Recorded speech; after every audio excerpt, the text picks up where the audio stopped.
Nous avons dit également hier, par la grâce de Dieu, que notre bonheur se trouvait dans la volonté de Dieu.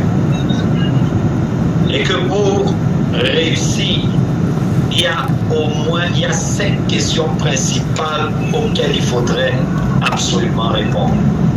Mais avant de rentrer dans le message et dans le partage de ce soir, je souhaite que là où tu es, que tu élèves ta voix et recommande ce moment au Seigneur. Demande au Seigneur de disposer ton cœur pour sa parole et pour sa révélation. Élève ton cœur comme ça et parle au Seigneur. Élève ta voix et parle au Seigneur. Merci Père pour ta grâce. Merci infiniment Seigneur pour ta présence. Nous bénissons ton Saint-Nom et nous te rendons grâce. Au nom puissant de Jésus-Christ. Amen. Donc hier, par la grâce de Dieu, nous avons dit qu'il y a 5 questions principales, 5 questions importantes qu'il faudrait se poser, non seulement pour réussir. Nous sommes partis du fait que tous les hommes qui sont sur la terre veulent réussir. Et le Saint-Esprit nous a enseigné hier que notre réussite se trouve dans l'accomplissement de la volonté de Dieu. Et il nous a dit hier que la meilleure façon de rendre un culte qui soit agréable à Dieu, c'est en accomplissant sa volonté spécifique et parfaite pour notre vie. Et hier, nous avons dit que pour réussir donc, il y a 5 questions auxquelles il faudrait absolument répondre. Nous avons dit la première question, c'est qui suis-je? Cette question qui se réfère à ton identité. La deuxième question est celle de savoir d'où viens-tu. Cette question se réfère à ta source et à ton origine. La troisième question, pourquoi es-tu ici sur la terre? Quel est le but de ta vie? Quelle est la raison pour laquelle Dieu t'a placé ici sur la terre?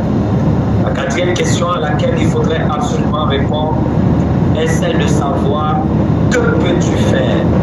La question qui est liée à ton potentiel, à tes capacités, à tes vraies forces. Et enfin, nous avons dit la 5e question à laquelle il faudrait absolument répondre pour garantir sa réussite et son succès est: où es-tu en train de partir? Ici, c'est la question qui est liée à ta destinée, à ton arrivée et à ta destination. Sans aucune forme de protocole, nous allons commencer par toucher le premier point ou alors par répondre à la première question. Qui es-tu? Et je souhaite que tous ensemble, nous allions dans le livre de Jérémie chapitre 1. Jérémie chapitre 1. Nous allons lire le verset 5e. Jérémie chapitre 1. Nous allons lire le verset 5e. Nous commençons par traiter la première. Qui es-tu? Quelle est ton identité? Quelle est ta nouvelle identité? Gloire à Jésus. Est-ce qu'on peut aller dans Jérémie chapitre 1? Nous allons lire exactement le verset 5e. Merci Jésus.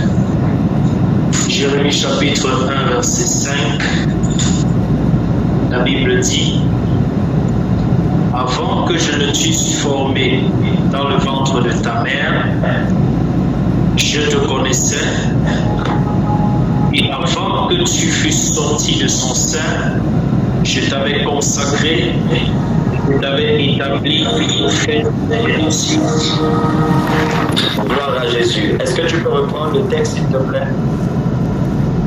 Oui, papa.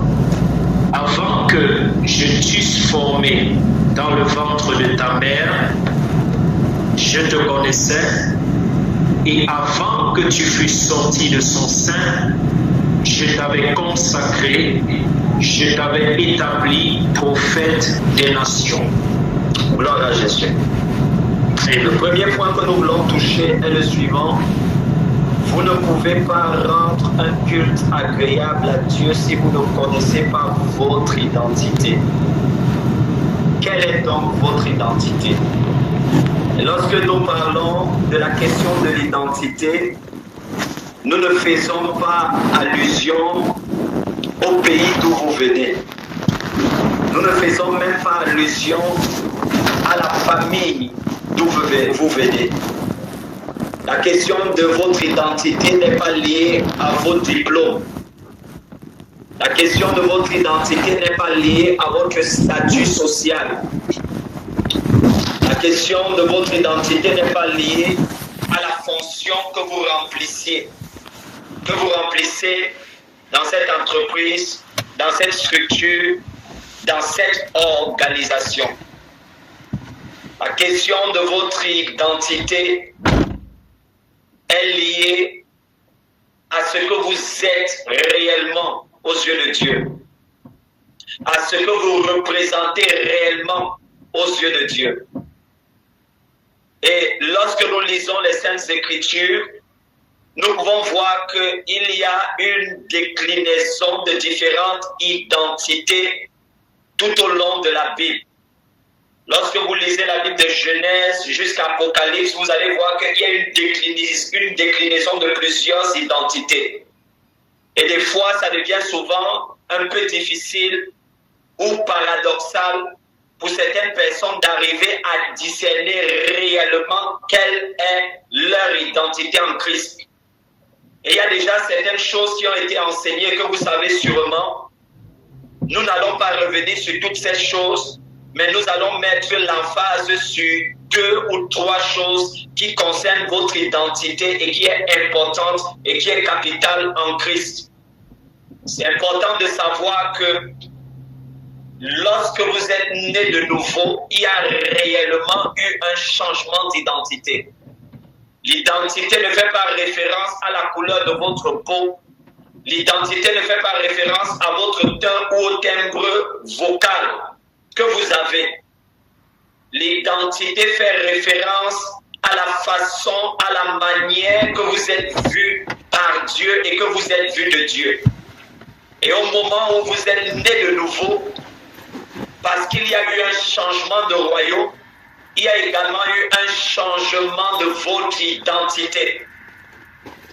Vous n'avez plus la même identité que vous aviez avant. Vous avez donc été racheté. Et la raison pour laquelle la Bible dit que vous avez été racheté, c'est parce que vous aviez été vendu. On ne peut parler de rachat que parce qu'il y a eu une vente. Et être racheté signifie qu'on a été racheté parce qu'on appartenait d'abord à quelqu'un. Je souhaite que nous allions ensemble dans le livre de 1 Pierre. Nous allons lire 1 Pierre chapitre 1, le verset 18. Et nous allons lire également Galates chapitre 3, le verset 13. Sois très très attentifs. Nous commençons à toucher à la question primordiale et essentielle de l'identité. Est-ce que je peux avoir quelqu'un qui va lire pour nous, s'il vous plaît? 1 Pierre chapitre 1, verset 18. Oui. La Bible dit, sachant que ce n'est pas par des choses périssables, Sachant que ce n'est pas par des choses périssables, oui, par de l'argent ou de l'or, par de l'argent ou de l'or, que vous avez été rachetés, oui, de la vaine manière de vivre. Vous avez été rachetés de la vaine manière de vivre. Vous avez été rachetés de la mauvaise manière de vivre, oui. Que vous avez hérité de vos pères. Que vous avez hérité de vos pères. S'il te plaît, sois attentif ici. Est-ce que tout le monde peut ouvrir sa Bible dans ce passage? Je souhaite qu'on le lise encore. Nous sommes dans 1 Pierre, chapitre 1, le verset 18. Est-ce que tout le monde peut aller dans ce passage? Waouh! J'aime beaucoup ce qui est écrit dans ce passage. J'aime énormément ce qui est écrit dans ce passage. Oui, est-ce qu'on peut le reprendre, s'il vous plaît? Sachant que ce n'est pas par des choses périssables, par de l'argent ou de l'or, que vous avez été rachetés de la vaine manière de vivre. Sachant que ce n'est pas par des choses périssables. Quelles sont ces choses périssables? L'or ou l'argent. Vous n'avez pas été racheté à prix d'or. Vous n'avez pas été racheté à prix d'argent. Racheté à quoi? Racheté à votre vaine manière de vivre. Oui. Que vous avez hérité de vos pères. Il dit votre vaine manière de vivre que vous avez hérité de vos pères. S'il vous plaît, soyez avec moi. Il dit nous avons été rachetés de notre vaine manière de vivre, de notre mauvaise façon de vivre. Et il explique, le Saint-Esprit, que cette mauvaise façon de vivre, cette vaine manière de vivre, nous l'avons héritée de nos pères. Et lorsqu'il parle de père ici, il fait allusion à notre, à notre lignée ancestrale. Et il dit que nous avons hérité de la mauvaise manière de vivre de notre lignée ancestrale, de nos pères. Je voudrais attirer ton attention sur quelque chose. Si nous avons hérité de notre mauvaise manière de vivre, ça veut dire que la mauvaise manière de vivre, la mauvaise façon de faire, qui produisait un culte qui n'était pas agréable à Dieu, cette mauvaise façon de faire ou de vivre a été héritée de nos ancêtres biologiques. Si nous pouvons donc hériter de nos ancêtres, de nos pères, de nos ancêtres biologiques, la mauvaise manière et la mauvaise façon de vivre, cela sous-entend que nous pouvons également hériter de la bonne façon de vivre. Est-ce que je peux avoir un amen? Amen. Ça veut dire que la bonne façon de vivre, la bonne manière de vivre est également réceptible au travers d'un héritage. Il est possible également, de la même façon que nous avons hérité de la vaine manière de vivre, nous pouvons également hériter de la bonne manière de vivre. Mais à la seule différence qu'ici, nous n'allons plus hériter de nos ancêtres biologiques, de nos parents biologiques, mais nous allons hériter de la bonne manière de vivre de notre Père Céleste. Mais ce n'est pas le plus important. Ce que le Saint-Esprit voulait souligner ici, c'est que chacun de nous a été racheté. Allons un peu dans Galates, chapitre 3. Nous allons lire le verset 13e. Galates, chapitre 3, le verset 13. Merci Seigneur. Galates, chapitre 3, verset 13. La Bible dit: Christ nous a rachetés de la malédiction de la loi, étant devenu malédiction pour nous. La Bible dit que Christ nous a rachetés. La première des choses, dans 1 Pierre chapitre 1, le verset 18, la Bible dit que nous avons été rachetés de la vaine manière de vivre. Cela signifie que dans notre nouvelle identité, on ne peut plus attacher à cette nouvelle identité la vaine manière de vivre. Dans la vaine manière de vivre, tu peux mettre toutes les œuvres de la chair. Tu peux mettre toutes les œuvres mortes. Tu peux mettre toutes les façons de faire, de dire, qui ne glorifient pas le Seigneur. La Bible dit que Jésus nous a rachetés à ces choses-là. Jésus nous a déconnectés de ces choses-là. Mais pas seulement. Que dit le Saint-Esprit dans Galates, chapitre 3, verset 13? Reprends ce verset attentivement, s'il te plaît. Christ nous a rachetés de la malédiction de la loi. Christ nous a rachetés de la malédiction de la loi. Deuxième chose qu'on ne peut plus retrouver dans notre nouvelle identité, on ne peut plus retrouver dans notre nouvelle identité la malédiction. Est-ce que quelqu'un est ici? Amen. Dans notre nouvelle identité, il n'est plus possible de trouver la malédiction. C'est pourquoi le Seigneur a dit au peuple d'Israël dans le livre de Nombres, le chapitre 23, il a dit la malédiction, l'enchantement ne peut rien contre Israël, ni la divination contre Jacob.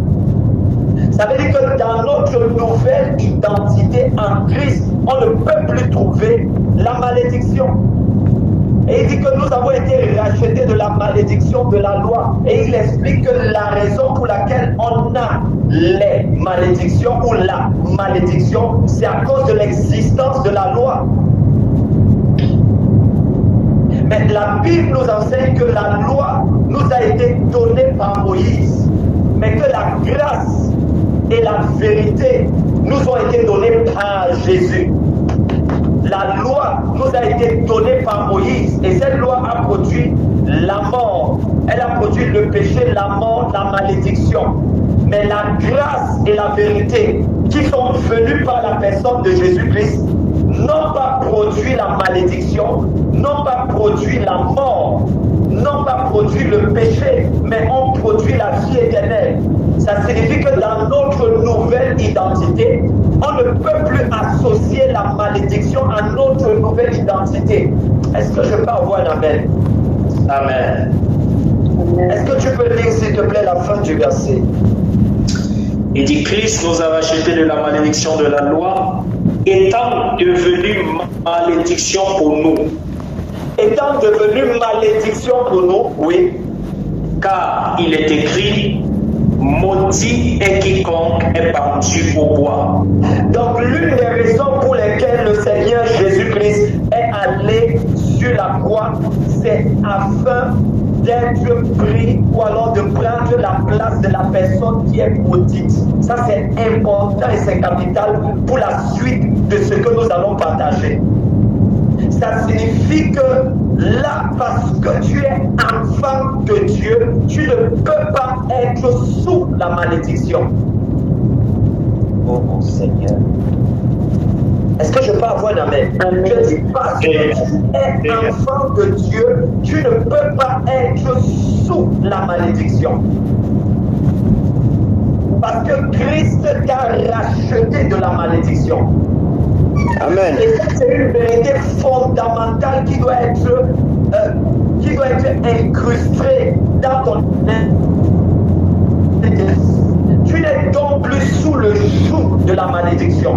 Tu n'es donc plus sous le contrôle de la malédiction. Tu n'es donc plus sous la gouvernance de la malédiction. Tu n'es donc plus sous l'administration de la malédiction. Tu n'es donc plus sous le leadership de la malédiction. Amen. Et si tu n'es plus sous le leadership de la malédiction, cela signifie que tu es passé sous un autre leadership. On ne peut plus associer ton identité à la malédiction. Parce que tu es passé dans un autre système.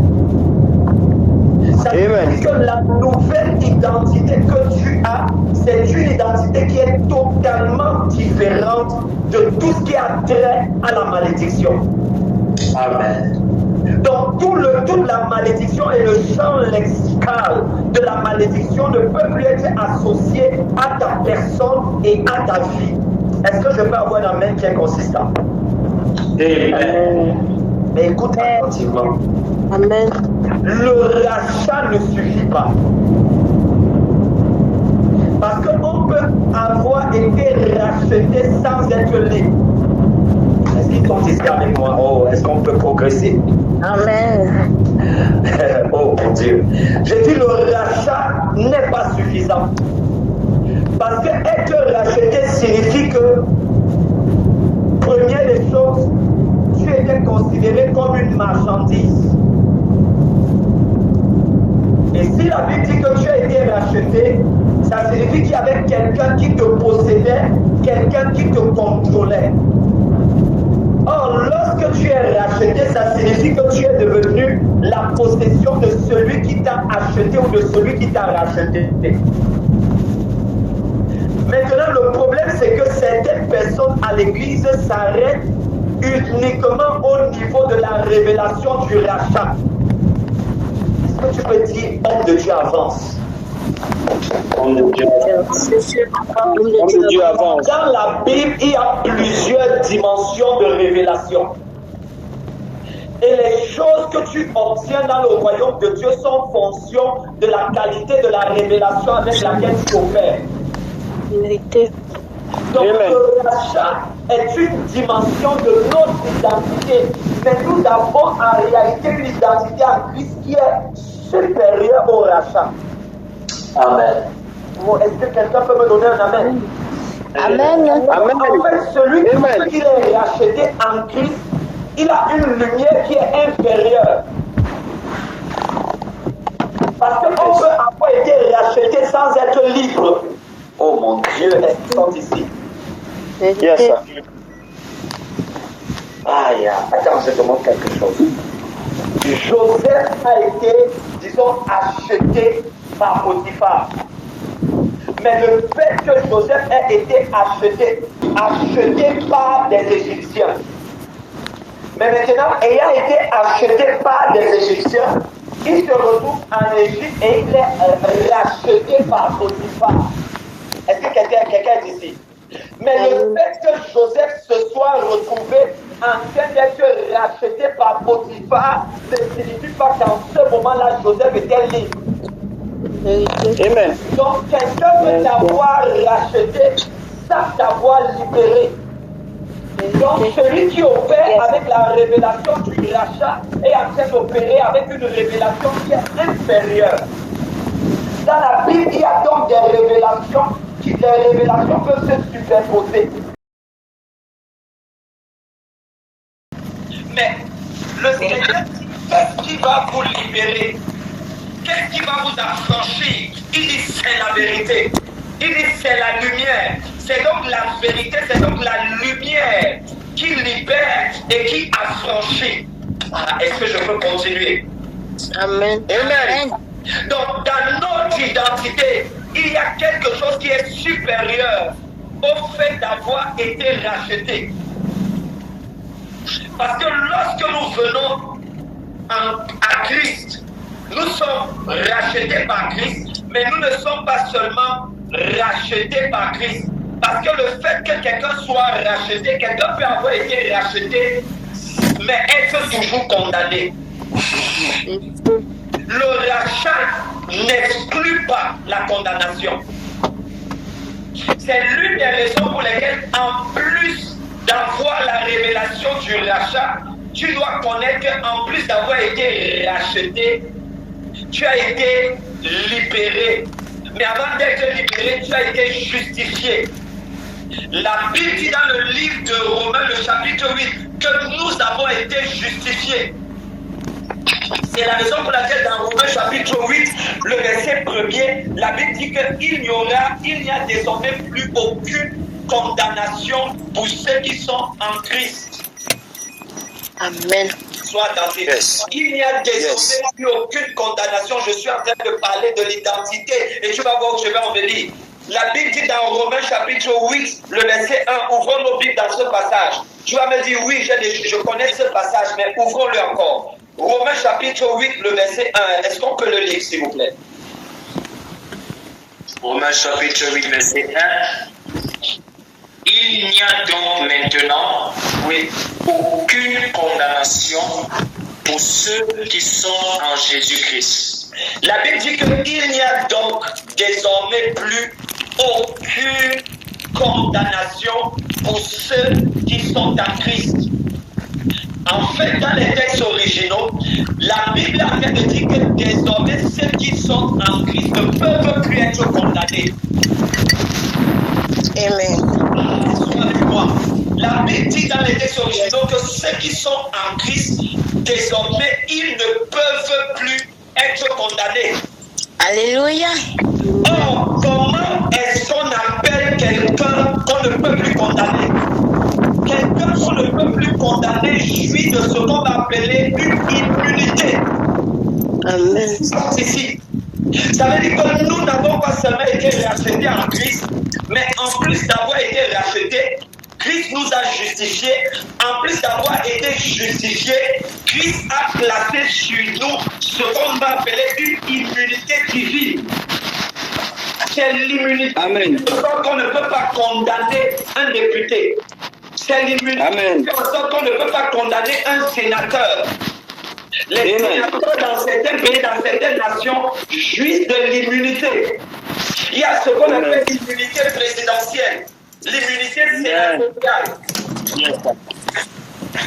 Et Romains chapitre 8, le verset 1er, dit qu'il n'y a désormais plus aucune condamnation pour ceux qui sont en Christ. Est-ce que nous pouvons continuer dans Romains chapitre 8? Lisons un peu à partir du verset 30, s'il vous plaît. Romains chapitre 8, verset 30. Oui. Il dit, ok, et ceux qu'il a prédestinés, il les a aussi appelés. Oui. Et ceux qu'il a appelés, il les a aussi justifiés. Et ceux qu'il a justifiés, il les a aussi glorifiés. 31. Que dirons-nous donc à l'égard de ces choses? Si Dieu est pour nous, qui sera contre nous? Oui. Verset 32. Lui qui n'a point épargné son propre fils, mais qui l'a livré pour nous tous, comment ne nous donnera-t-il pas aussi toutes choses avec lui? Verset 33. Qui accusera les élus de Dieu? C'est Dieu qui justifie. Très bien. Le verset 33 vient renforcer ce qui est écrit au verset 1er de Romains chapitre 8, le verset 1. La Bible dit que qui accusera les élus de Dieu? C'est Dieu qui justifie. Cela signifie que les élus de Dieu désormais jouissent de ce qu'on va appeler une immunité divine.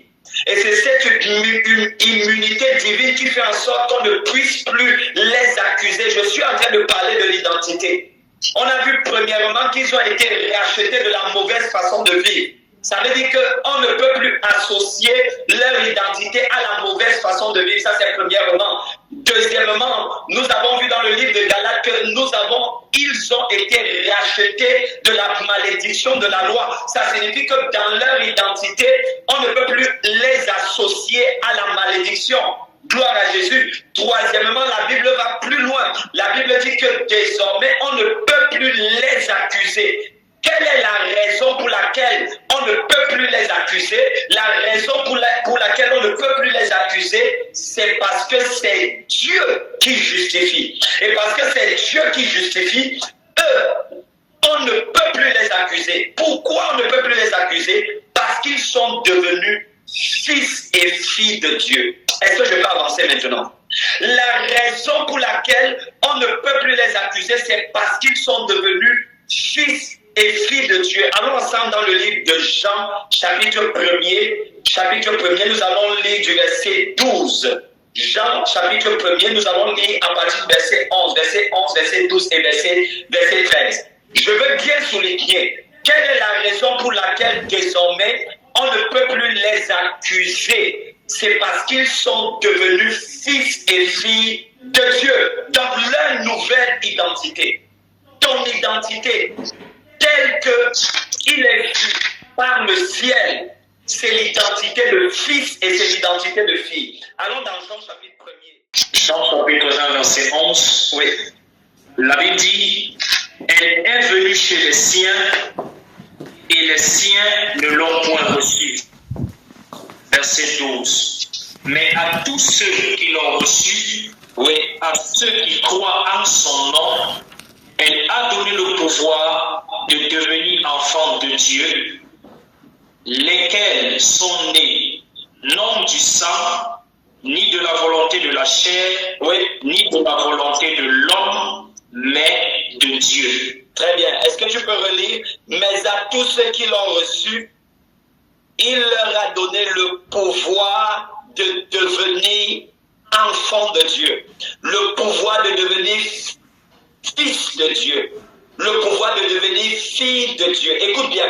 La qualité du culte que tu rends à Dieu, la qualité de l'adoration que tu rends à Dieu est intrinsèquement liée à la connaissance, à la compréhension de ton identité. Et quelle est la nouvelle identité que tu as? C'est que tu es considéré comme étant un fils de Dieu. Tu es considéré comme étant une fille de Dieu. C'est la raison pour laquelle la Bible dit que Christ est le premier-né d'entre plusieurs frères. Et c'est très important que nous insistions sur ce passage. Parce que la Bible dit qu'il leur a donné le pouvoir de devenir fils de Dieu.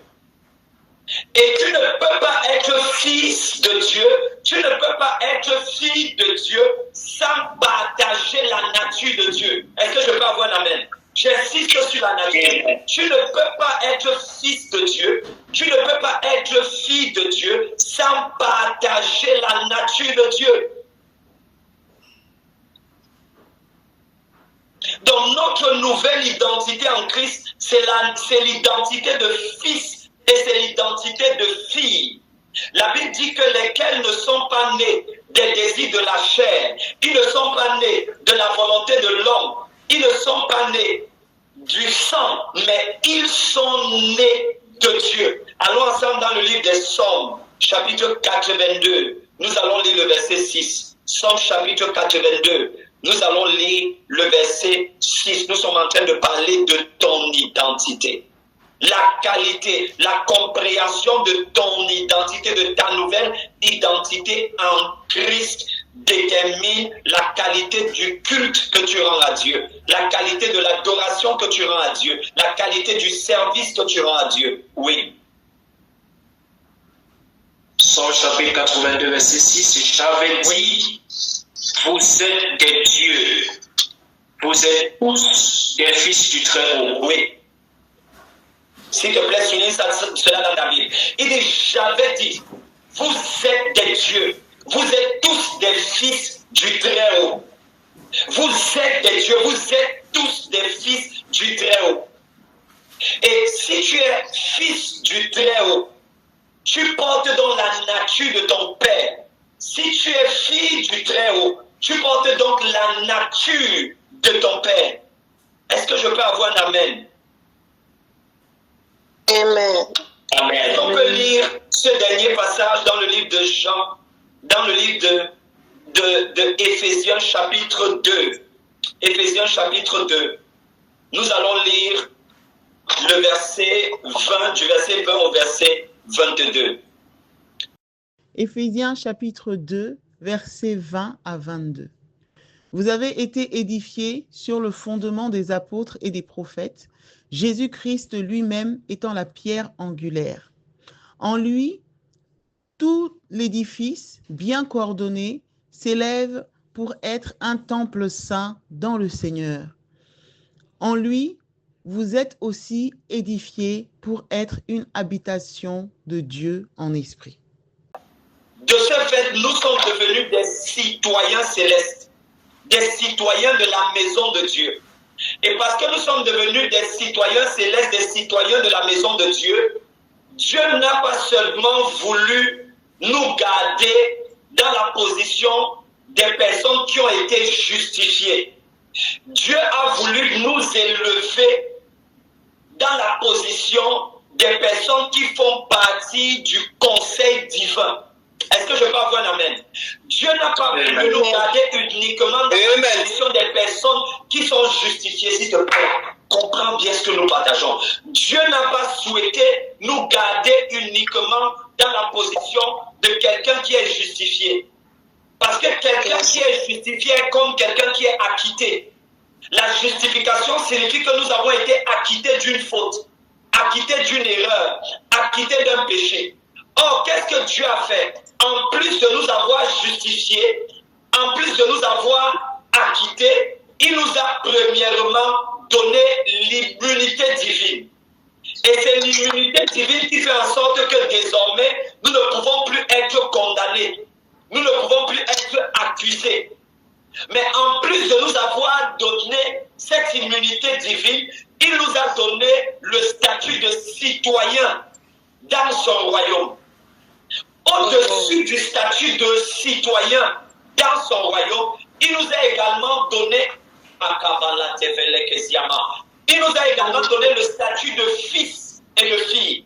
Et Et le statut de fils et de fille nous donne accès à son héritage. Sois avec moi, sois avec moi. Le statut de fils et de fille nous donne accès à son héritage. Mais il n'a pas seulement voulu que nous possédions son héritage dans les lieux célestes, il a voulu nous envoyer maintenant sur la terre en tant que ses ambassadeurs et ses ambassadrices. C'est la raison pour laquelle dans le livre de 2 Corinthiens chapitre 5 au verset 20e, la Bible dit que désormais nous faisons office d'ambassadeurs de Christ sur la terre. Nous sommes donc sur la terre, nous représentons un royaume sur la terre. Et nous nous tenons sur la terre en tant qu'ambassadeurs et ambassadrices du royaume de Dieu. Mais nous ne sommes pas des ambassadeurs et des ambassadrices ordinaires. La typologie, ce qui fait la différence, n'est-ce pas, de l'office d'ambassadeur que nous utilisons, c'est qu'en plus d'être des ambassadeurs, nous sommes des fils. Est-ce que je peux avoir un amen? Le Seigneur ne s'est même pas limité à faire de nous des ambassadeurs et des ambassadrices de son royaume. Le Seigneur a voulu nous élever à son rang. Oh, quelqu'un me donne un amen. Je parle de ton identité en Christ. Le Seigneur a voulu nous élever à son rang. C'est la raison pour laquelle, si tu lis attentivement 2 Corinthiens chapitre 5, le verset 21, la Bible dit que désormais, nous sommes la justice de Dieu en Christ Jésus. Allons lire ce passage. Amen. Allons lire ce passage. Wow. Nous sommes désormais la justice de Dieu en Christ Jésus. Je parle de ton identité. 2 Corinthiens chapitre 5, verset 21. Est-ce qu'on peut lire cela? Nous sommes désormais la justice de Dieu en Christ Jésus. Oui, vas-y. Il dit, celui qui n'a point connu le péché, il l'a fait devenir péché pour nous, oui, afin que nous devenions en lui la justice de Dieu. Afin que nous devenions en lui, en Christ, la justice de Dieu. Tu dois donc savoir que lorsqu'on parle de ton identité, Christ Jésus te voit en tant qu'un instrument de son système judiciaire sur la terre. Je croyais que j'allais avoir un amen. Amen. Chacun de nous, chaque enfant de Dieu, est un membre de la cour pénale du ciel. Il est un représentant de la justice du système judiciaire de Dieu sur la terre. Il siège au conseil divin. En tant qu'enfant de Dieu, tu sièges au conseil divin. C'est ça ton identité. Est-ce que tu as lu que la Bible dit que nous allons juger les anges? Si la Bible dit que nous allons juger les anges, ça signifie que nous faisons partie du conseil divin.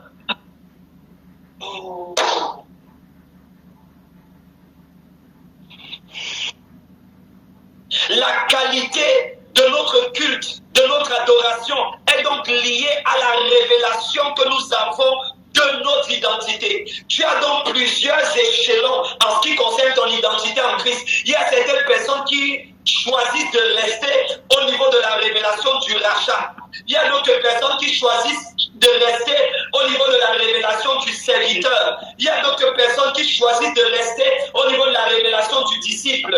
Il y a d'autres personnes qui choisissent de rester au niveau de la révélation, n'est-ce pas, de celui qui a été libéré. Il y a d'autres personnes qui vont se hisser au niveau de la révélation de celui qui a été justifié et qui va rester à ce niveau.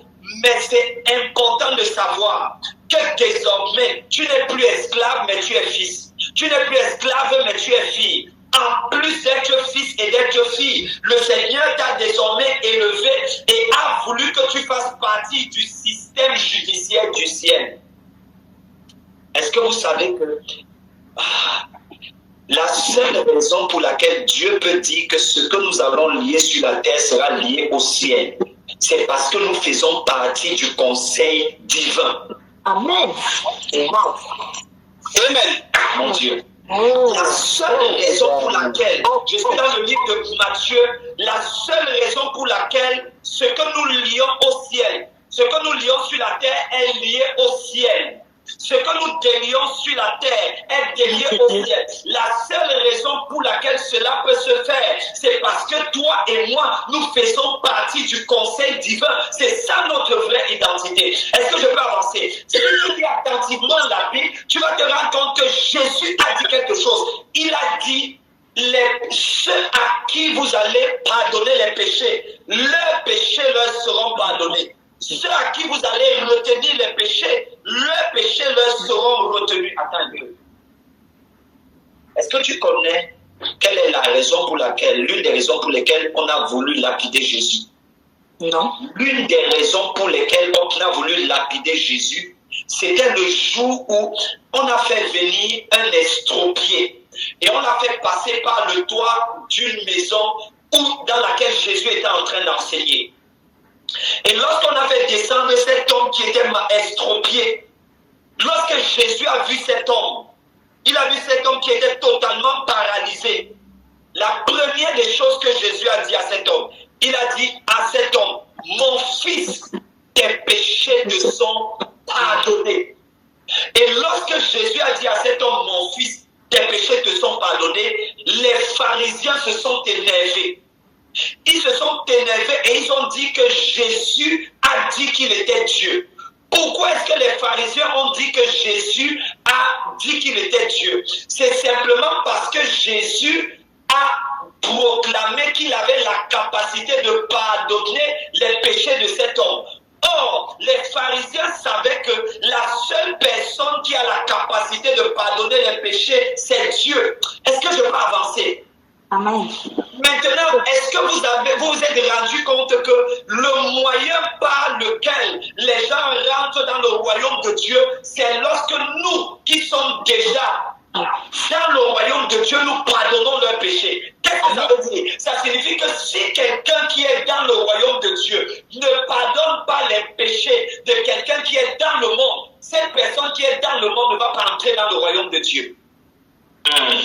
Oh mon Dieu, est-ce qu'il voit ça?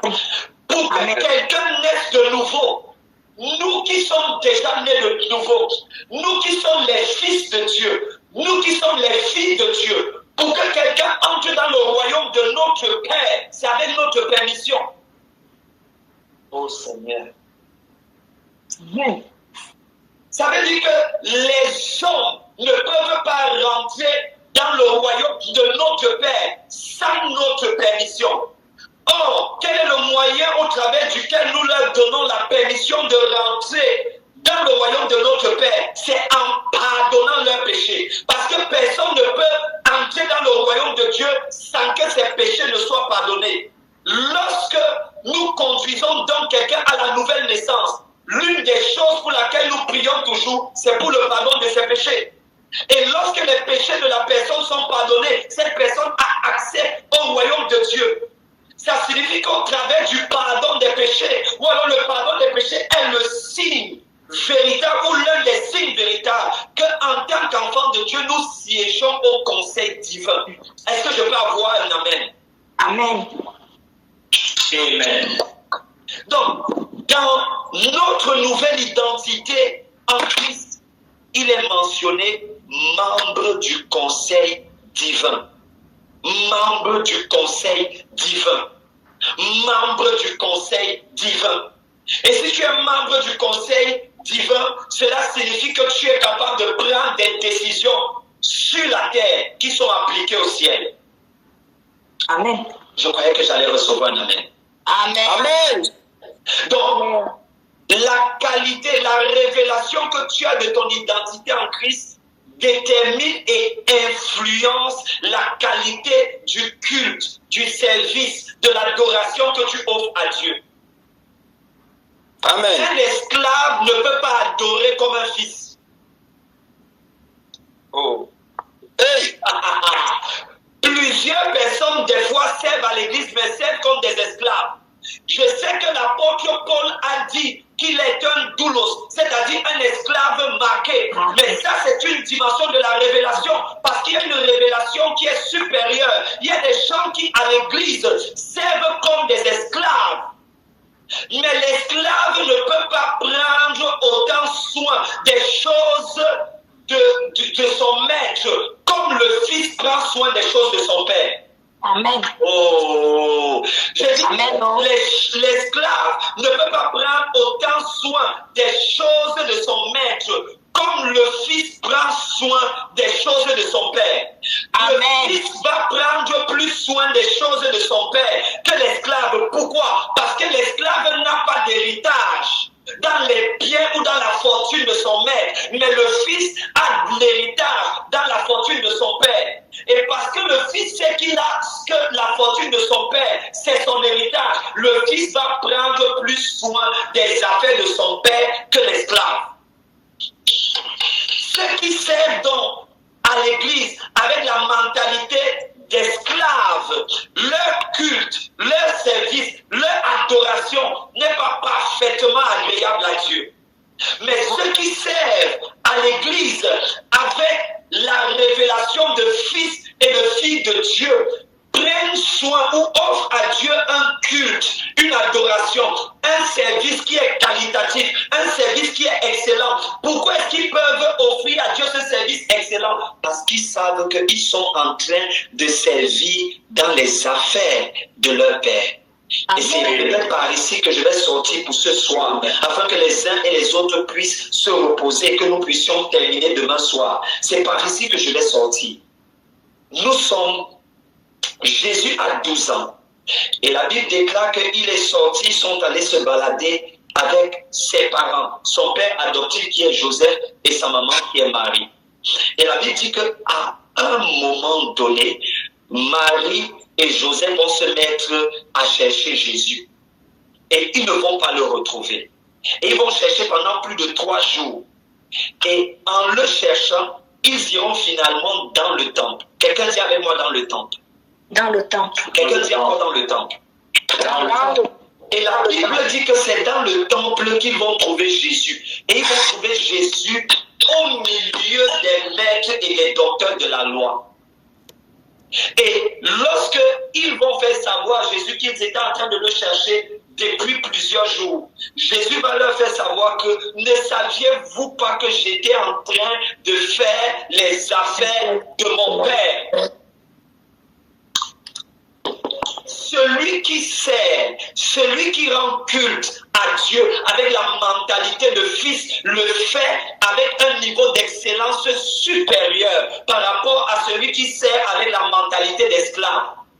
Parce que le fils sait que ce dans quoi est-ce qu'il est en train de servir, c'est son héritage. Amen. Tu ne peux pas dilapider ton héritage. Amen. Tu ne peux pas détruire ton héritage. Les bons et les vrais fils, les vraies filles vont vouloir protéger et sécuriser leur héritage. Donc rendre un culte agréable à Dieu, c'est servir avec l'identité de fils. C'est servir avec la révélation de fille de Dieu. Amen. Est-ce que je peux avoir un amen qui est excellent? Amen. Lorsque tu sers donc avec la mentalité de fils, il y a des personnes qui servent avec la mentalité d'esclave. Mais toi, choisis de servir avec la mentalité du fils. Parce que celui qui sert avec la mentalité du fils, il sert avec excellence. Il produit à Dieu un culte qui est excellent. Il donne à Dieu une adoration qui est excellente. Pourquoi? À cause de la révélation de son identité. Amen. Lève tes mains ce soir. Lève tes mains vers le trône de la grâce. Et nous allons arrêter à ce niveau pour ce soir. Parce que ayant conscience du fait que les uns et les autres ont service demain, et lève tes mains là où tu es. Et lève ta voix et demande au Saint-Esprit de te donner une révélation authentique de ton identité. Comment est-ce qu'on sait que quelqu'un n'a pas une révélation authentique de son identité? Lorsque tu manques de confiance en toi, c'est le signe que tu n'as pas une révélation authentique de ton identité.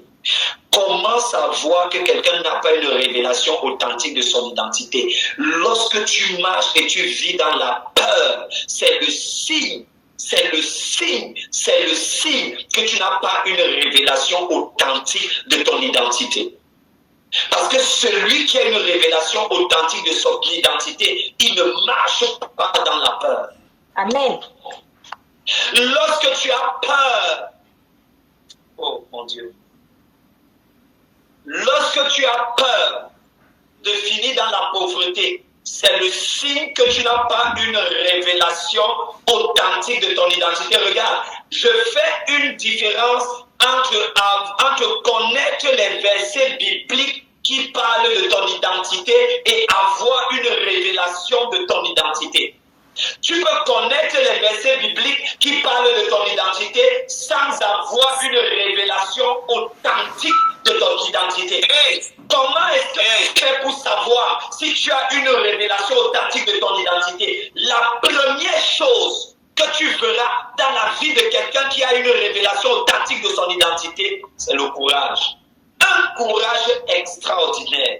Est-ce que tu as remarqué qu'on a pris Daniel et ses amis, on les a jetés dans la fosse aux lions. Ils n'ont même pas paniqué. Pendant une seule minute.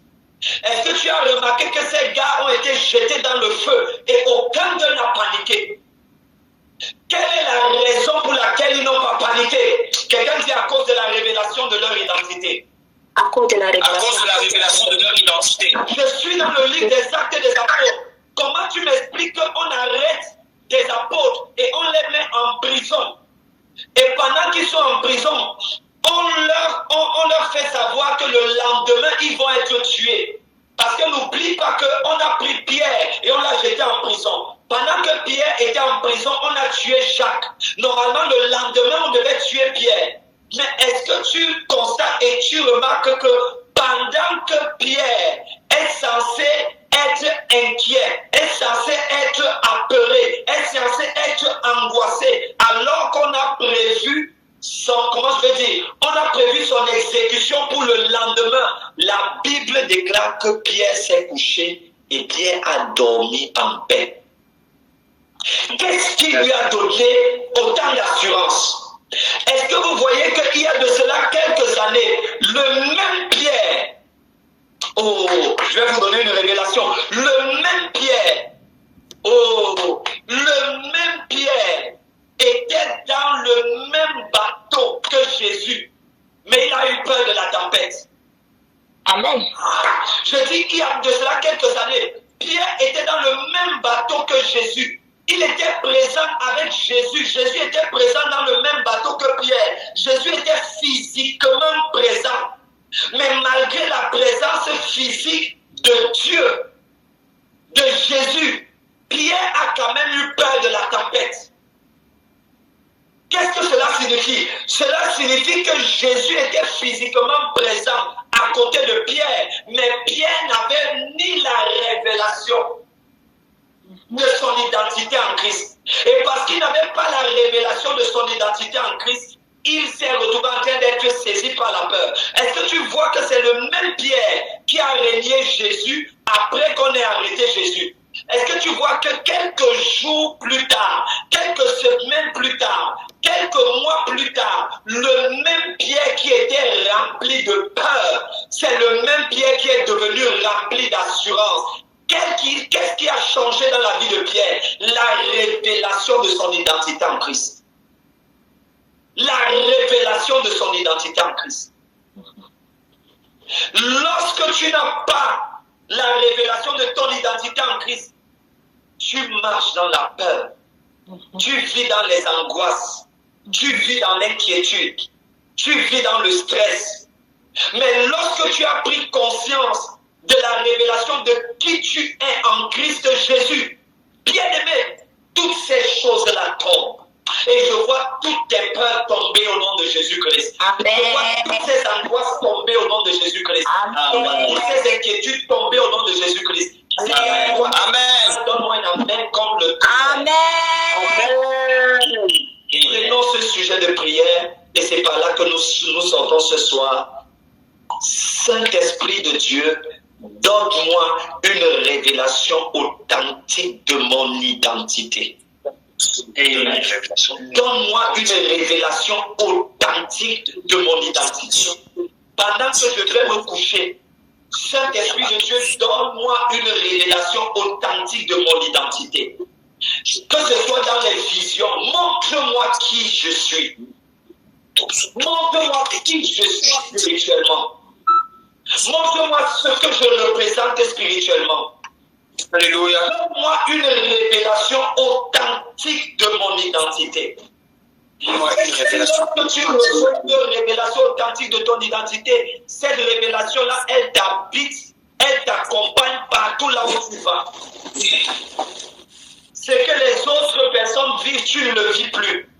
Quand les autres personnes paniquent, toi tu es rempli d'assurance. Comme c'était le cas de Pierre.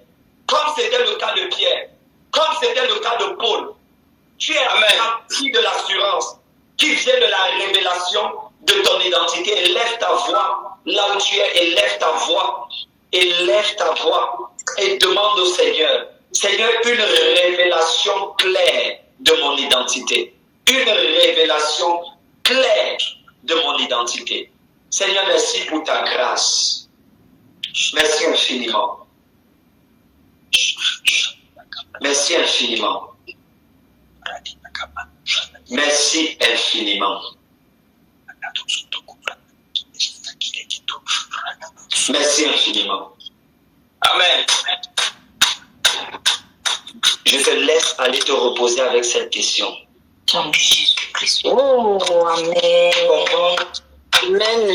peux-tu confesser et proclamer ce passage de la Bible qui dit que tu es un sacerdoce royal, que tu es une personne qui est élue, que tu es une personne qui a reçu le mandat royal de Dieu. Mais est-ce que ta vie est conforme à ton identité de roi? Est-ce que ta vie est conforme à ton identité de reine? Parce que la Bible dit que nous sommes un sacerdoce royal. Lorsque tu regardes donc à la façon dont ta vie est organisée, est-ce que l'organisation de ta vie est l'organisation de la vie d'un roi? Est-ce que l'organisation de ta vie est l'organisation de la vie d'une reine?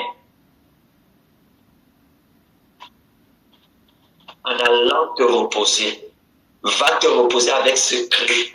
Oh Dieu, donne-moi une révélation authentique de mon identité en Christ. Pendant que tu vas te reposer, que le Seigneur te bénisse, que sa main puissante soit sur toi. Et je vais repasser la parole. N'hésitez pas à liker, à partager la chaîne et à vous abonner. Soyez bénis.